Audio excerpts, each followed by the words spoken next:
Bonjour, alors je vous présente un petit peu ce qu'on a fait au mois de mai, ce début de printemps. Donc notamment je vais vous présenter un petit peu le travail avec Oyam, la dentisterie avec les chevaux. Donc je vais présenter Dorian. Je vous raconterai tout à l'heure quand il y aura les images un petit peu les prises de conscience que j'ai eues par rapport à ça. Donc Oyam, mon bébé de 1 an, donc là c'était un travail dans la carrière et voilà, ça représente un petit peu ce que j'ai pu vivre. Évidemment, je n'ai pas le temps de travailler énormément mes chevaux, mais quand je les travaille, voilà, c'est vraiment,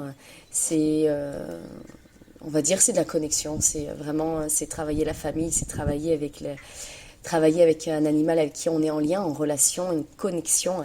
Et ça fait du bien, ça fait du bien, ça me fait du bien en tout cas.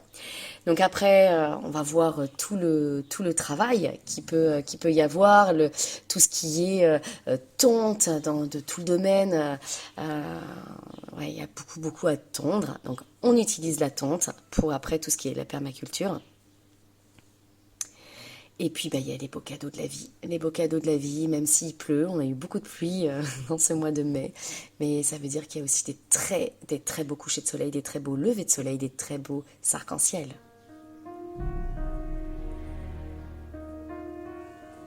Et de la pluie, et de la pluie, et de la pluie.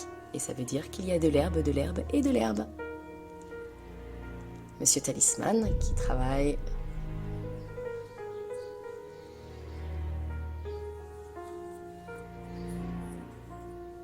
Alors, mère Et inconsciente voilà, ou on continue avec Manoa on est à complètement tondre conscient? encore Allez, et tiens, encore on y et va. encore. Et on verra que ça Salut durera Karel, encore salut le mois de juin. Christophe. Salut En Manon. fait, on se dit que c'est un cercle sans fin. Salut Et j'aime Thérèse. bien présenter ce travail parce qu'on se rend compte vraiment de ce qui se passe aux écuries. Que je fasse des gratouilles, Calicia. Et après, si je m'en vais, mais ça va pas. Calicia? Ah oui, toi tu veux rester pour faire des gratouilles. Ah, toi, tu es une vraie de vraie, toi. Hein? Tu es une vraie de vraie d'amour, toi. Ouais. Ça y est, ça commence à tester.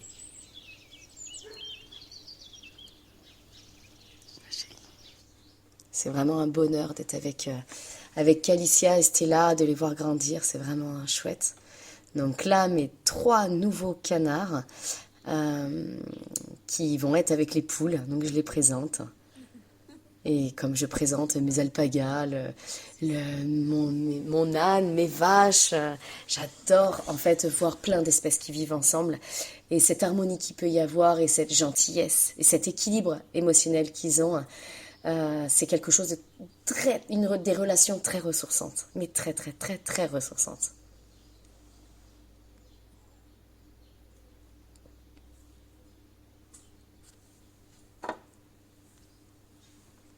Méga grillage, Manoa, travail d'équipe. Donc là,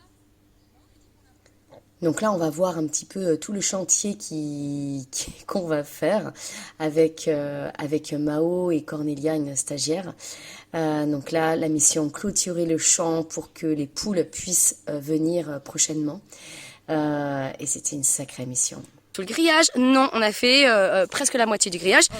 Mao s'est dit, pourquoi on mettrait pas toutes les poules ici? Eh ben on va mettre toutes les poules ici. Donc dès que Christophe il revient, on fait un poulailler et puis toutes les poules elles seront ici avec les canards, avec les oies et c'est tout. Alors j'aime bien présenter en fait aussi ce que je fais en permaculture parce que pareil, le domaine n'est pas que les animaux, c'est aussi la symphonie du vivant. Et les courgettes. Donc ça y est, on va pouvoir commencer à manger les courgettes. Lui qui était qui était mort, presque mort, ça reprend très gentiment, au pied, très très gentiment. Ah non, gentiment, gentiment, ça c'est des petites femelles en plus. C'est cool, ça reprend au pied. C'est bon!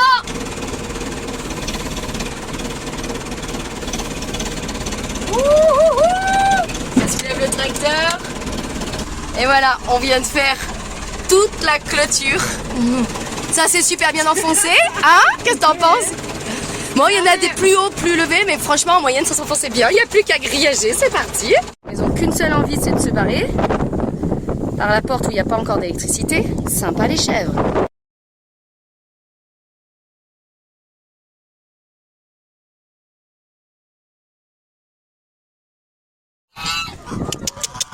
Alors les petits canards?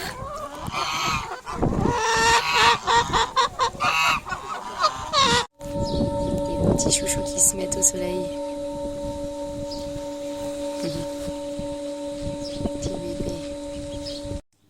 Alors, je vous présente Talia et Soraya, sa maman d'adoption. Deux belles histoires, deux belles rencontres qui me touchent parce que ces deux chèvres partaient à l'abattoir et je trouve ça des histoires assez touchantes et en même temps choquantes, hein, tout ça pour du fromage. Ça y est, fais la thalasso, ta jument. Ouh, j'ai trempé. Estelle, elle est là.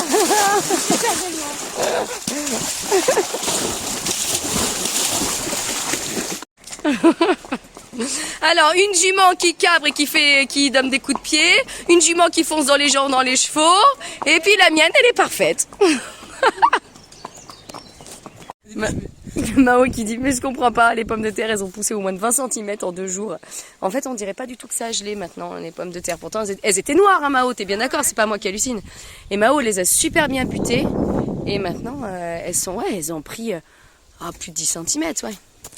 Et voilà, les petites choses qu'on voit pas, et les choses qui se passent souvent le soir, rentrer les animaux. Alors souvent on fait ça avec mon fils, que ce soit les vaches, rentrer les dindons, rentrer les canards coureurs indiens. Là c'est super, on est dans la grande serre, donc Mao a fini de pailler. Ah c'est magnifique, tout est magnifique. Oh là là, tout s'est super bien développé. Oh là là, j'hallucine, il va falloir commencer à attacher. Donc là pareil, attends, je vais te dire après d'avoir filmé, donc là c'est bon. Mes artichauts, il faut vite que je les mange. Clac, c'est magnifique, c'est magnifique. Trop mignon. C'était là, Calicia qui goûte sa première pomme. Non mais c'est trop mignon. Enfin, c'est là qui va manger tout. Non merci Stella. C'est trop choupignon. Il y a quelques semaines, ça aime déjà les légumes et les fruits. Non mais les autres ils aimaient pas ça à cet âge-là. Oh j'adore, oh, il me lâche les mains, c'est trop choupinou ça.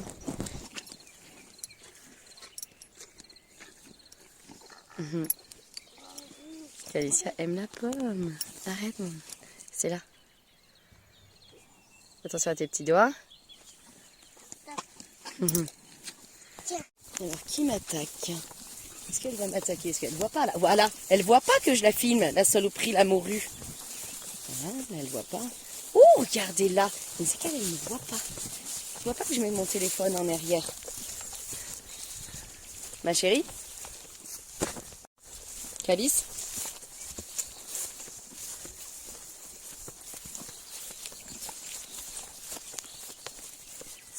Donc là, elle ne me voit pas.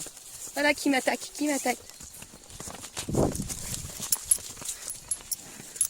C'est là, arrête. C'est là. Salut Calice. Tu te fais toute ronde quand tu viens me voir. Voilà.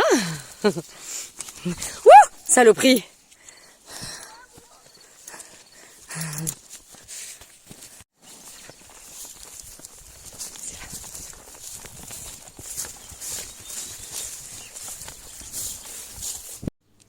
Alors là, je vous présente Dorian.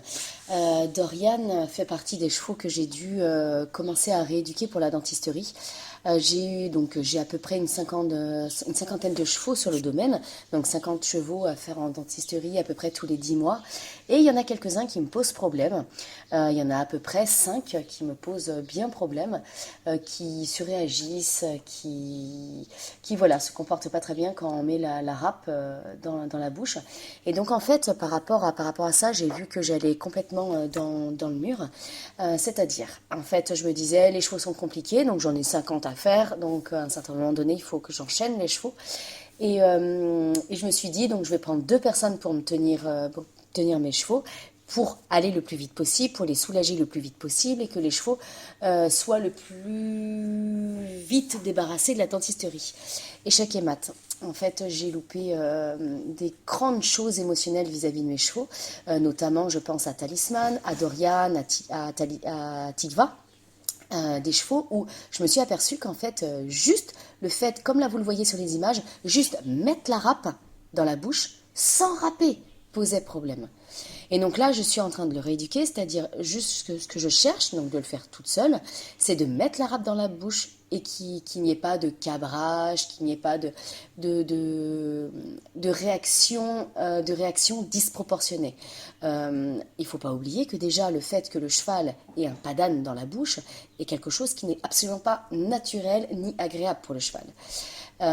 Mais pareil, voilà, là j'essaye de tout reprendre à la base, c'est pour ça que j'ai filmé, parce qu'on a eu des réactions disproportionnées, c'est-à-dire des chevaux qui se cabraient, et ça commençait à être quelque chose d'hyper dangereux pour les stagiaires, évidemment pour les chevaux, pour moi en face, mais surtout pour les stagiaires. Parce que moi en face, j'ai la possibilité de reculer les stagiaires, si elles tenaient sur les côtés, ça peut être plus problématique. Et puis un coup de tête, comme elles tiennent de chacune d'un côté, ça peut être problématique au niveau de leur sécurité, des hématomes dans la tête, etc.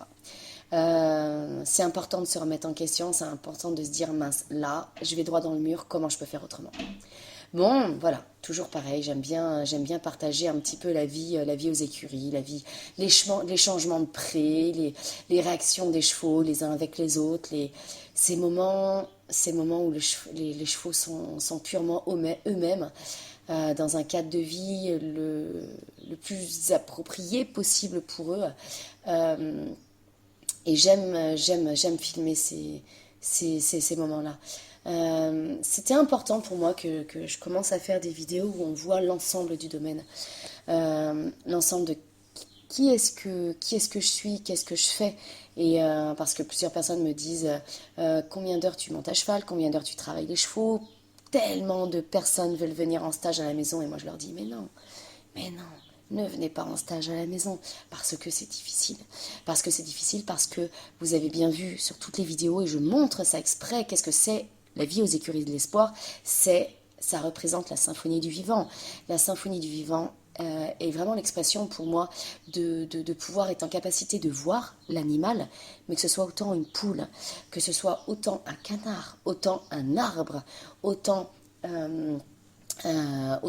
des pieds de tomates, autant de l'herbe à désherber, autant des arbres à couper parce que faut entretenir la forêt, des clôtures à faire. En fait, j'essaye de montrer un petit peu tout ce que ça représente et que c'est vrai que ça paraît tout beau, tout génial, tout beau, tout rose, entre guillemets, j'allais dire ce métier, mais c'est pas un métier, c'est juste une mission de vie et j'ai à cœur de vous partager un petit peu toutes les facettes de ma vie et que par moment il y a quelques personnes qui font partie de ma vie, comme par exemple Mao qui m'a accompagnée là pendant 3 mois, avril, mai et juin, et qui va partir fin juin. Mao a été une personne extraordinaire que je n'oublierai jamais, une personne qui m'a permis de prendre quelques week-ends aussi pour pouvoir partir, la chose que je ne fais absolument jamais, et j'avais à cœur de montrer aussi ce qu'on pouvait faire ensemble, et que bien sûr ensemble les choses pouvaient bien sûr avancer.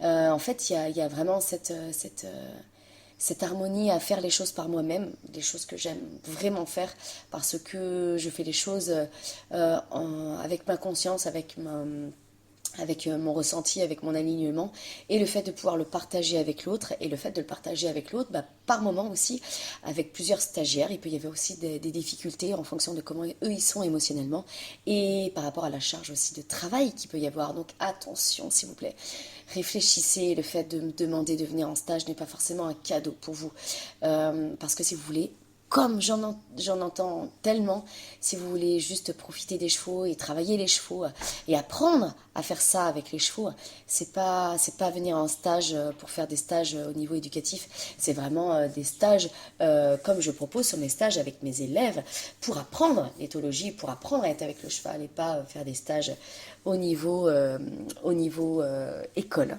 Voilà ce que j'avais envie de partager.